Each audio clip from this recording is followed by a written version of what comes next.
નમસ્તે વિદ્યાર્થી મિત્રો, ધોરણ 12 ની બોર્ડની પરીક્ષામાં અથવા અભ્યાસક્રમમાં તમારે જુદા જુદા વ્યાકરણના જુદા જુદા ટોપિક જે ભણવાના છે એની અંદર ખૂબ મહત્વનો ગણાતો અને સુંદર મજાનો એક ટોપિક છે નિપાત.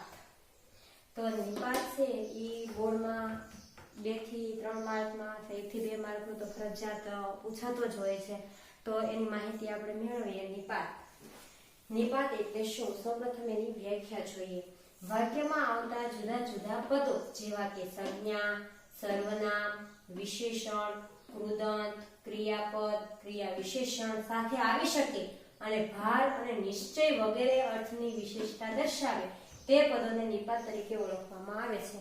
આપણી ભાષામાં સમજીએ તો નિપાત એટલે કે જ્યારે કોઈ એક વાક્ય હોય અને વાક્યની અંદર આપણને ખબર છે કે વાક્યમાં સંજ્ઞા આવે, વાક્યમાં સર્વનામ આવે, વાક્યમાં વિશેષણ આવે, વાક્યમાં ક્રિયા વિશેષણ આવે, કૃદંત આવે, તો એની સાથે જ્યારે અન્ય શબ્દોનો આપણે ઉપયોગ કરીએ છીએ કે જે ભાર બતાવે, જે નિશ્ચિતતા બતાવે, સચોટતા બતાવે, એવા શબ્દને નિપાત તરીકે ઓળખવામાં આવે છે. દાખલા તરીકે જુદા જુદા વાક્યમાં જુદા જુદા નિપાત કેવી રીતે આવી શકે?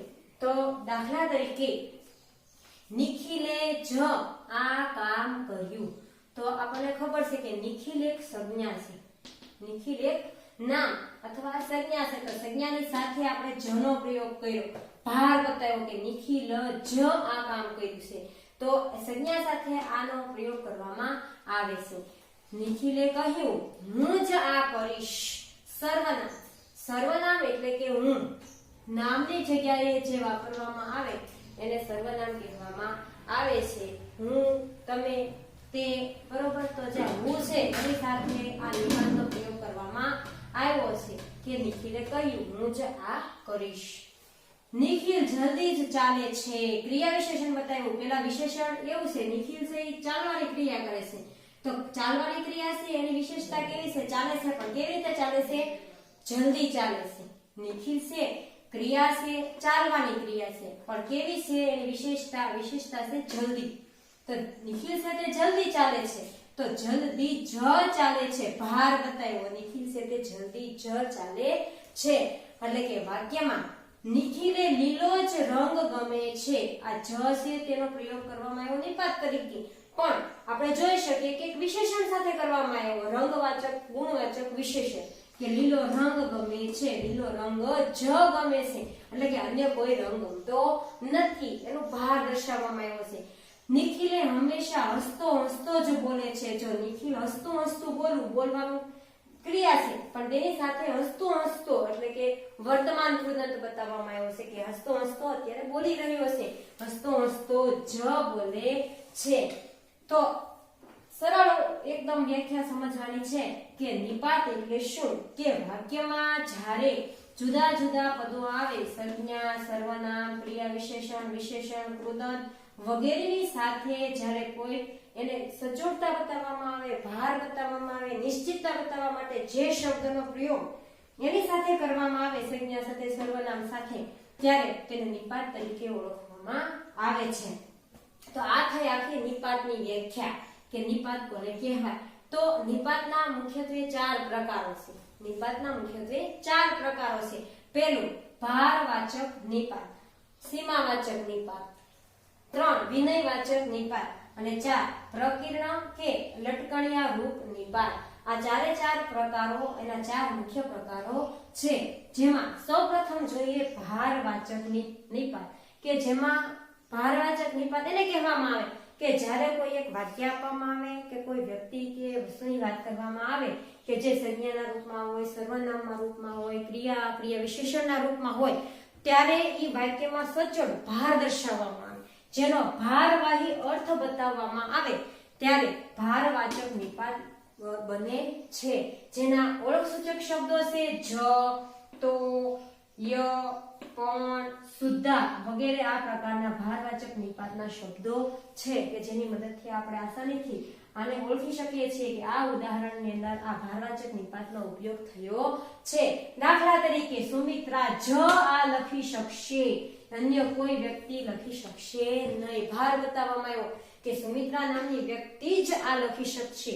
આમ નામ કીધું હોય કે સુમિત્રા આ લખી શકશે તો સુમિત્રા લખી શકશે, એ સિવાય અન્ય વ્યક્તિ પણ લખી શકશે એવું આપણે કહી શકીએ. પણ જ્યારે જ બતાવવામાં આવ્યો શબ્દ એની મદદથી આપણે ઓળખી શકીએ કે સુમિત્રા સિવાય અન્ય કોઈ આ લખી શકશે નહીં.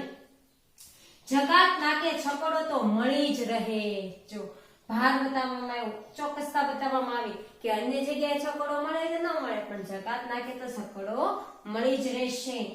ભક્ત થયા પણ ભેદ ન જાણ્યો કરે તરવાનો ઉપાય. ભક્ત થયા પણ ભેદ ન જાણ્યો કરે તરવાનો ઉપાય, એટલે કે સંસાર સાગરમાંથી તરવાના જુદા જુદા ઉપાયો કર્યા કરે છે માણસ. ભક્ત થયા હોવા છતાં ઈશ્વરને ઓળખી શકતો નથી. પણ સુમિત્રાએ ગીત ગાશે, અન્ય વ્યક્તિ તો ગીત ગાશે પણ સુમિત્રાએ ગીત ગાશે. ભાર બતાવવામાં આવ્યો, સુમિત્રા પણ ગીત ગાશે. ભણેલા સુદ્ધા આવી ભૂલ કરે છે. ભણ્યા હોવા છતાં સુદ્ધા પણ આવી ભૂલ કરે છે. આવી રીતે થઈ વાત આ ભારવાચક નિપાતની. તો આપણે ફરીવાર એક નજર કરીએ કે નિપાત એટલે કે વાક્યમાં આવતા જુદા જુદા પદો જેવા કે ક્રિયા, ક્રિયા વિશેષણ, સંજ્ઞા, સર્વનામ જેની સાથે ભાર કે નિશ્ચિતતા બતાવવા માટે જે શબ્દનો પ્રયોગ થાય એને નિપાત તરીકે ઓળખવામાં આવે છે. નિપાતના મુખ્યત્વે 4 પ્રકાર છે: ભારવાચક નિપાત, સીમાવાચક નિપાત, વિનયવાચક નિપાત અને પ્રકીર્ણ કે લટકણીય રૂપ નિપાત.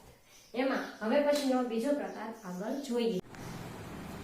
પહેલો પ્રકાર ભારવાચક નિપાત જોયો કે જેમાં ભાર દર્શાવવામાં આવે. કોઈ પણ શબ્દ ય, તો, પણ દ્વારા જ્યારે ભાર દર્શાવવામાં આવે વાક્યમાં ત્યારે ભારવાચક નિપાત બને છે.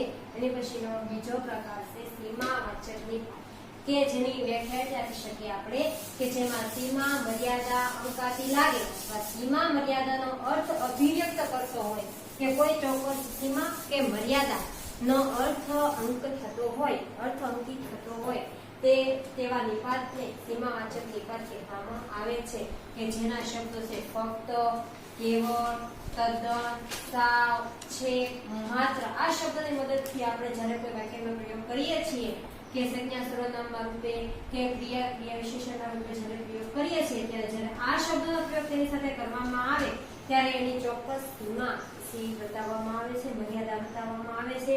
દાખલા તરીકે ફક્ત 10 મિનિટમાં આવી જા. 10 મિનિટ કરતા વધારે સમય હું રોકાશ નહીં. 10 મિનિટ કરતા વધારે સમય હું તારા માટે ખમીશ નહીં. એટલા માટે કીધું કે સીમા બતાવી, મર્યાદા બતાવી કે ફક્ત ને ફક્ત 10 મિનિટમાં તું આવી જા. કેવળ તમારા માન ખાતર હું આવીશ. માત્ર સીમા બતાવી, મર્યાદા બતાવી કે અન્ય કોઈ વ્યક્તિના માન ખાતર નહીં, હું માત્ર કેવળ તમારા માન ખાતર જ આવીશ. કેવળ શબ્દના પ્રયોગ દ્વારા સીમાવાચક નિપાતની ઓળખ થાય છે.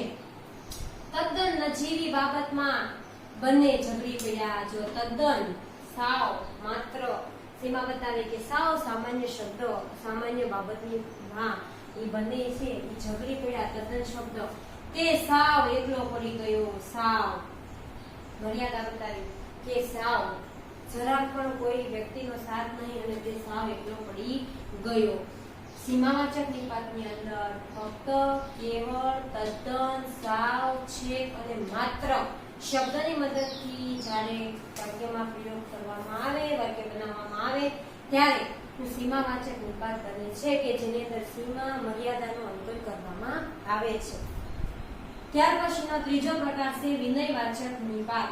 વિનય, વિવેક, માન, મોભો કે આદરનો અર્થ દર્શાવતો હોય તેવા નિપાતને જ્યારે કોઈ પણ વ્યક્તિ સાથે વાતચીત દરમિયાન, કોઈ પણ વ્યક્તિ સાથે વાતચીત કરતા દરમિયાન આપણે જ્યારે વાક્યનો પ્રયોગ કરીએ છીએ ત્યારે એ વાક્યના પ્રયોગ દરમિયાન એ વ્યક્તિને આપણે વિનય, એને માન આપીએ, એને મોભો આપીએ, એને વિનય વિવેકથી જ્યારે વાત કરીએ અને વિનય વિવેકથી જ્યારે વાત કરવામાં આવે ત્યારે એની સાથે જે શબ્દનો પ્રયોગ કરવામાં આવે તો એને વિનયવાચક નિપાત કહેવામાં આવે છે.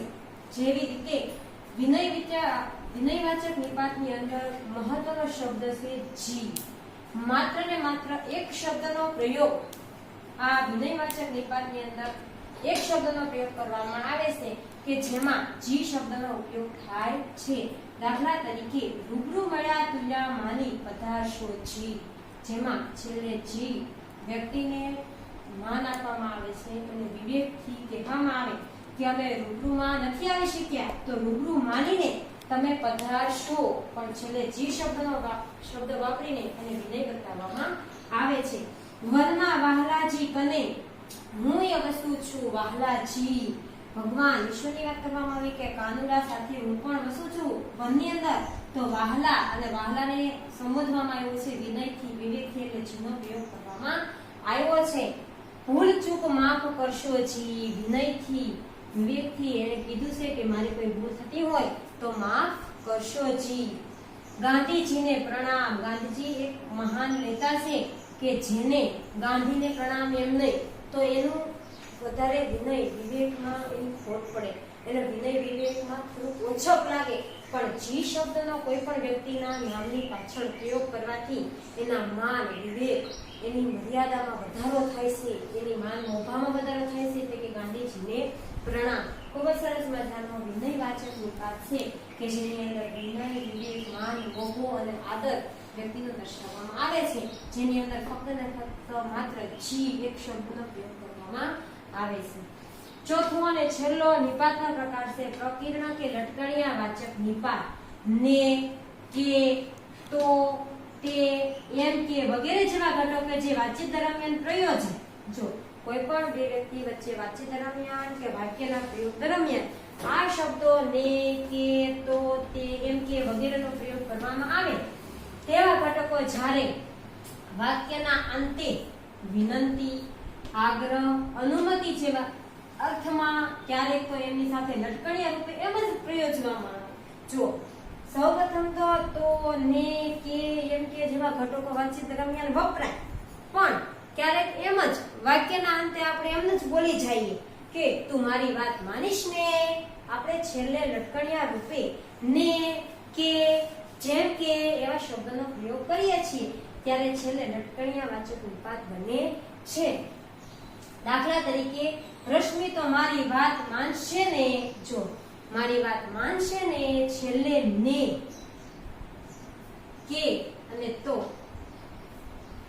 મોટા ભાગે લટકણિયા વાચક નિપાતમાં યાદ રાખવા જેવી વસ્તુ છે કે લટકણિયા વાચક નિપાત છે એ મોટા ભાગે વાક્યના છેલ્લે, વાક્યના અંતે લટકણિયા રૂપે વાપરવામાં આવે છે.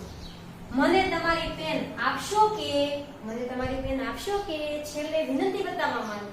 વિનંતી, આગ્રહ એવું બતાવવામાં આવે છે, પણ છેલ્લે એને લટકણિયા રૂપે અને સાત કરીને કે એ રીતના બોલીને કહેવામાં આવે છે, એટલા માટે લટકણિયા રૂપ નિપાત થશે.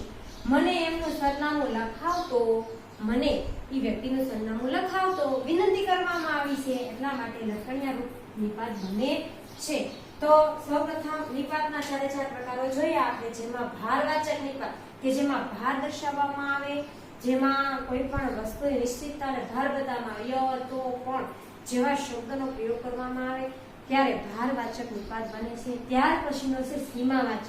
સીમા અને મર્યાદા નો ઉલ્લેખ કરતા શબ્દો કે પદોને સીમાવાચક નિપાત કહેવામાં આવે છે, જેમાં ફક્ત, કેવળ, માત્ર, તદ્દન, સાવ જેવા શબ્દોનો પ્રયોગ કરવામાં આવે છે. ત્યાર પછી વિનયવાચક નિપાત કે કોઈ પણ વ્યક્તિ સાથે વાતચીત દરમિયાન એને વિનયથી બોલાવવા માટે, એનો માન મોભો વધારવા માટે એને જે જી શબ્દના પ્રયોગ દ્વારા એને વાપરવામાં આવે છે ત્યારે વિનયવાચક નિપાત બને છે.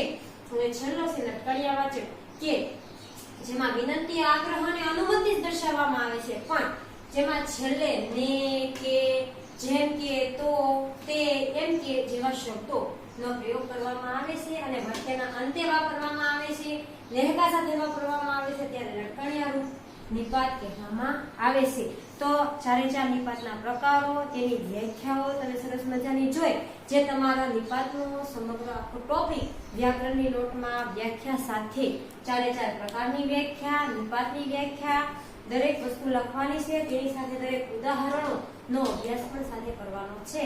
ગૃહ કાર્યમાં 4 નિપાતના 5 ઉદાહરણો તમારે અલગથી નોટમાં લખવાના છે અને બોર્ડની પરીક્ષામાં પૂછાયેલા મહત્વના પ્રશ્નો જે મેં તમારા ટેસ્ટમાં આપ્યા છે જેના જવાબો તમારે આપવાના રહેશે.